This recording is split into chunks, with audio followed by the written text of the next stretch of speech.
Hello and welcome to the new video on ultrasonic testing. This video series is the part of non-destructive examination series. The requirements that are given for various AP ICP examination as well as ASNT entity level 3 examinations. In all of the AP ICP examinations, for ultrasonic testings, they have mentioned that Article 23 section subsection SE 797 is only applicable for AP ICP examination. So this is that technique. This is that section. So Article 23 SE 797 is used. So in most cases, whenever we are talking about AP ICP examination, ultrasonic testing is generally the primarily testing method that is used for identifying thicknesses of a component.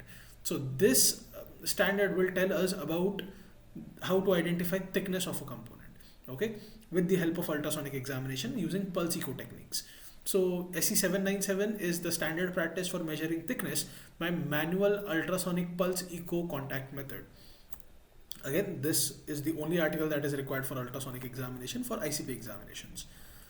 So first of all, you have scope. This practices provides guidelines for measuring the thickness of materials using contact pulse echo method at temperatures that does not exceed 93 degrees Celsius. We already know that generally ultrasonic testing is not done at very high temperatures.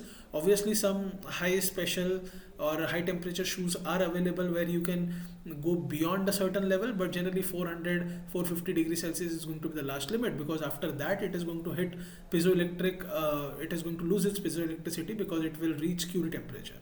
Okay. This practices is applicable to any material in which the ultrasonic waves will propagate at a constant velocity throughout the part and form which back reflections can be obtained and resolved. Units, the standard units used here are SI units or either inch and pound units, and are regarded separately as a standard. The value stated in each system may not be exact equivalents, therefore each system shall be used independently of other. Combining the values of two systems may result in non-conformance with the standard. The standard does not purport to address all of the safety concerns, if any, associated with its use. It is the responsibility of the user of the standard to establish the appropriate safety and health practices and determine the applicability of the regulatory limitations prior to its use. Again, some documents that are referenced here. These documents are the documents that are referenced in this standard. Then you have summary of practice. Again, thickness. How to identify thickness? Thickness is basically if you have a sound that is going inside the material. Okay, so the thickness of the material is essentially going to be the round trip of sound when it hits the back surface and it comes back to the detector. So whatever distance the sound has traveled divided by 2 is going to be the thickness of the material. So thickness, when measured by the pulse echo ultrasonic method, it is the product of velocity of sound in the material and half of the transit time through the material. So the full time is going to be sound emitted from the probe hitting the back surface and coming back. So it's a round trip. So only one trip is considered for identifying thicknesses. Okay. The pulse echo ultrasonic instrument measures the transit time of the ultrasonic pulse through the part. The velocity is the material being examined. Velocity is in the material being examined is usually the function of physical properties of the material. It's usually assumed to be constant for a given class of materials. Its approximate value can be obtained from table X 3.1 in the practice. So basically, generally, the velocity of sound, especially if you are talking about longitudinal sounds, the velocity of sound is generally going to be dependent on the elasticity of the medium. And generally the elasticity of a medium is going to be constant for a given constant temperature range. Okay. So these are thicknesses. So higher velocities, lower velocities, transit time and thickness relationships, and all of these things are there. E494 for non-destructive testing handbook, or it can be determined empirically. So this is where you would find the velocities for different materials. One or more reference block is required having known velocity or of same materials to be examined and having thickness accurately measured in the range of the thickness to be measured. So you generally require a reference block to set your testing criteria, and then once everything is good on the reference block, then you can go on to identify unknown things. Okay. Basically, it works on a principle like this. To tell you something that I don't know, I need to know at least something. Okay. Significance of use. The technique provide the indirect measurement of thickness of the sections of the material not exceeding the temperatures greater than 93 degrees Celsius. The measurements are made from one side of the object without requiring the access to the rear side or other side. The ultrasonic thickness measurements are used extensively on the basic shapes and products of many materials on precision machine parts and to determine wall thinning in the process equipment caused by corrosion and erosion. Recommendations for determining the capabilities and limitations of ultrasonic thickness gauges for specific applications can be found in the cited reference. Basis of application. Following items are subject to contractual agreements between the parties using or referencing this practice. Personal qualification. So person needs to be qualified in some extent in accordance with some written practice before they can independently do inspections. If specified in the contractual agreement, the person performing the examination to this standard shall be qualified in accordance with the nationally or internationally recognized entity personnel qualification practice or standard such as ANSI, ASNT, SNTTC, ANSI, ASNT, CP 189 or recommended practice SNTTC 1A, NAS 410 that is National Aerospace Standard or ISO 9712 or a similar document and certified by the employer or certifying agencies as applicable. The practice or a standard use and its applicable revision shall be identified in contractual agreement between the using parties. Qualification of non-destructive agencies. If specified in the contractual agreement, the entity agencies shall be qualified and evaluated as described in the specifications 543. The applicable editions of specification 543 shall be specified in contractual agreements. You have different apparatus that are needed. You would require instruments. You will have flaw detectors. You will have a direct display readout flaw detectors. You would require various kinds of search unit, that is probe. High frequency probes with 10 megahertz or a higher delay line are generally required for a thickness less than about 0.6 mm. You also have low frequency probes. You have standardization blocks available, standardization of the apparatus, delay line single element unit. So you will have a single normal probe with a single element. You can also have dual probes. You can have a normal probe with a delay line also to compensate for the near zone losses.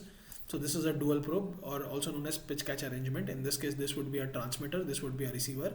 Sound would travel something like this. It would hit the back surface and it would return back. Thickness reading and actual reading. So these are the variations that you can identify. At lower values, the variation is going to be pretty noticeable. Dual units can also be used. For thick sections, you can do something else. Technical hazards. Scanning. The maximum speed of scanning should be stated in the procedure. The material conditions and the type of the equipment and the operator capabilities may require slower scanning. So generally the scanning speed is not going to exceed greater than about 6 meters per second, but that is going to be the last value. Okay, generally it is going to be very lower than that. Geometry. High temperature materials up to 540 degrees Celsius can be measured with the specially designed instruments with high temperature compensation, search unit assemblies and couplets. Normalization of the apparatus apparent thickness readings for elevated temperatures is required. A rule of thumb often is used as follows. The apparent thickness obtained from the steel walls having at elevated temperature is high by the factor of about 1% per 55 degrees Celsius.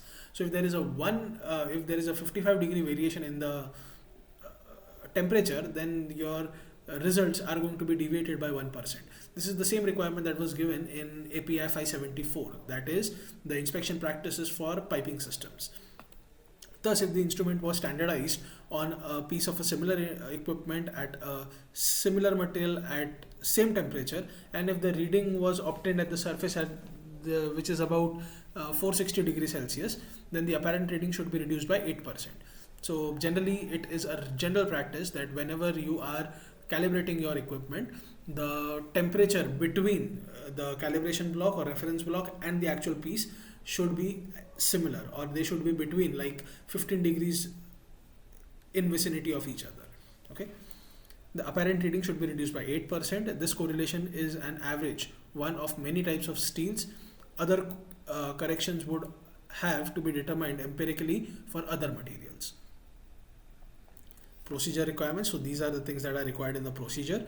In developing the detailed procedure, the following items should be considered: instrument manufacturer's operating instructions, scope of the materials and object to be measured, applicability and accuracy requirements, definitions, requirements, personnel qualifications, equipment, procedure qualification, training and certification levels, procedures, measurement conditions, surface preparation with couplant, standardization and allowable tolerances, scanning parameters, reporting requirements, procedure use, standardization record and measurement records.